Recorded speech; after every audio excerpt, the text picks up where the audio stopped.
नमस्कार दोस्तों, आज इस वीडियो में हम जानकारी लेंगे आईटीआर इसे फाइल करने के फायदे और नुकसान आदि के बारे में। आईटीआर यानी कि इनकम टैक्स रिटर्न। आईटीआर से हमारा तात्पर्य किसी वित्तीय वर्ष के अंत में अपनी कुल आमदनी, खर्च, निवेश और टैक्स देनदारी आदि की पूरी जानकारी इनकम टैक्स विभाग को देने से है। इसके लिए इनकम के सोर्स के अनुसार अलग अलग प्रकार के फॉर्म भरने होते हैं, जैसे कि ITR 1, ITR 2, ITR 3, ITR 4, ITR 5, ITR 6 और आईटीआर 7 इत्यादि। आईटीआर फॉर्म जमा करने की प्रक्रिया को इनकम टैक्स फाइलिंग कहा जाता है। आईटीआर ऑनलाइन या ऑफलाइन किसी भी प्रकार फाइल किया जा सकता है। ऑनलाइन फाइल करने के लिए इनकम टैक्स की वेबसाइट www.incometaxindia.gov.in पर जाना होता है। साधारणतया यह 5 से 10 मिनट की प्रक्रिया होती है और इसके लिए Aadhaar card, PAN card, form 26AS, form 16A, 16B, 16C, salary payslip, bank details, TDS certificate, interest certificate इत्यादि की आवश्यकता पड़ती है। इनकम टैक्स एक्ट 1961 की धारा 139(1) के अनुसार कोई भी व्यक्ति जिसकी कुल कमाई वित्तीय वर्ष में टैक्स के दायरे में आती है, उसको आईटीआर फाइल करना अनिवार्य होता है। प्रत्येक वित्तीय वर्ष में सरकार द्वारा टैक्सेबल इनकम स्लैब में कुछ परिवर्तन किए जाते हैं और उसी अनुसार टैक्स पे करना होता है। यदि टैक्सेबल इनकम होने के बावजूद किसी व्यक्ति या कंपनी द्वारा तय समय के अंदर आईटीआर फाइल नहीं किया जाता है, तो फिर आईटी डिपार्टमेंट के नोटिस और फाइन का सामना करना पड़ता है।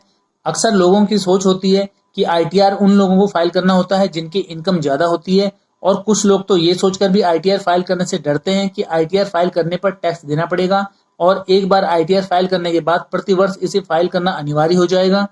जबकि आईटीआर फाइल करने और इनकम टैक्स भरने में काफी अंतर होता है और आईटीआर कोई भी फाइल कर सकता है, फिर चाहे इनकम कम हो या ज्यादा। एक स्टूडेंट और हाउसवाइफ भी छोटी मोटी इनकम की या नील की आईटीआर फाइल कर सकते हैं और अगले वित्तीय वर्ष में इनकम न होने पर आईटीआर फाइल करना बंद भी कर सकते हैं। आईटीआर को प्रति वर्ष भरना केवल उसी स्थिति में अनिवार्य होता है जब टैक्सेबल इनकम होती है। कोई व्यक्ति या कंपनी खुद से तय समय के अंदर आईटीआर फाइल करे या ना करे, उसकी टैक्स लायबिलिटी की सूचना आईटी डिपार्टमेंट को रहती है, क्योंकि आजकल सभी प्रकार की फाइनेंशियल ट्रांजेक्शन में पैन और आधार कार्ड लिंक्ड रहता है और इसी के आधार पर आईटी डिपार्टमेंट नोटिस भेजता है और फाइन लगाता है। अब सवाल ये उठता है कि टैक्सेबल इनकम वालों के अलावा बाकी अन्य लोगों को आईटीआर फाइल करनी चाहिए या नहीं, और इसके फायदे और नुकसान क्या होते हैं।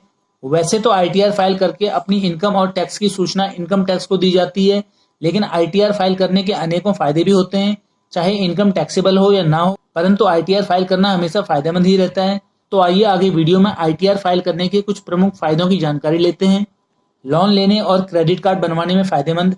नियमित रूप से आयकर रिटर्न भरने से वास्तव में आप अपनी आमदनी का एक दस्तावेजी साक्ष्य जमा कर देते हैं, जो किसी वक्त अपनी आमदनी साबित करने में आपको काम आ सकता है। अगर आप बैंक या किसी वित्तीय संस्थान से लोन लेना चाहते हैं तो 3 साल की आईटीआर मांगी जाती है। सैलरीड पर्सन को तो फॉर्म 16 के आधार पर लोन मिल जाता है, परंतु बिजनेसमैन के लिए आईटीआर ही एकमात्र इनकम प्रूफ होता है।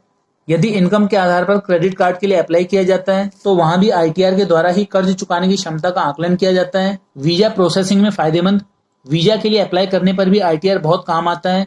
इसके आधार पर वीजा प्रोसेसिंग बहुत आसान हो जाती है। घाटे को कैरी फॉरवर्ड करने में आईटीआर का महत्व।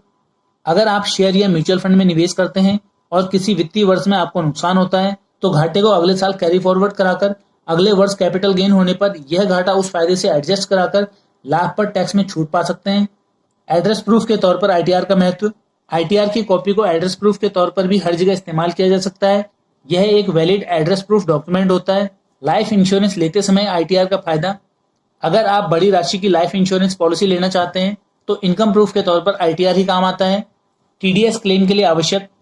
अगर आपकी कमाई पर किसी ने टीडीएस काट दिया हो और आपकी टोटल इनकम टैक्सेबल ना हो तो आप आईटीआर फाइल करके कटे हुए पैसे अपने बैंक अकाउंट में रिफंड पा सकते हैं, जैसे कि सैलरी या बैंक एफडी से मिले इंटरेस्ट में टीडीएस कटने पर। यदि आपने 15G या 15H फॉर्म ना भरा हो तो इनकम के सोर्स पर टीडीएस काट दिया जाता है, जिसे आईटीआर फाइल करके आप वापस ले सकते हैं। बिजनेस करने में महत्व। यदि आप किसी सरकारी विभाग से कोई कॉन्ट्रैक्ट लेना चाहते हैं तो पिछले 5 वर्षों का आईटीआर फाइल करना पड़ता है। इस प्रकार बिजनेस संबंधित अनेक कार्यों में इनकम प्रूफ के तौर पर आईटीआर काम आता है। दोस्तों, आज की वीडियो में बस इतना ही। उम्मीद करते हैं कि आईटीआर और इसे फाइल करने के फायदों आदि को भली भांति आपने समझ लिया होगा, और अगर आपको भी बताए गए किसी कार्य के लिए भविष्य में आईटीआर की आवश्यकता है तो आप अब अपनी आईटीआर फाइल करना शुरू कर देंगे। दोस्तों, वीडियो में दी गई जानकारी पसंद आने पर इसे लाइक करना न भूलें, क्योंकि आपके द्वारा किया गया एक लाइक वीडियो की रैंकिंग में महत्वपूर्ण भूमिका निभाता है। मिलते हैं अगली वीडियो में इसी तरह की कुछ नई जानकारियों के साथ। पूरा वीडियो देखने के लिए धन्यवाद।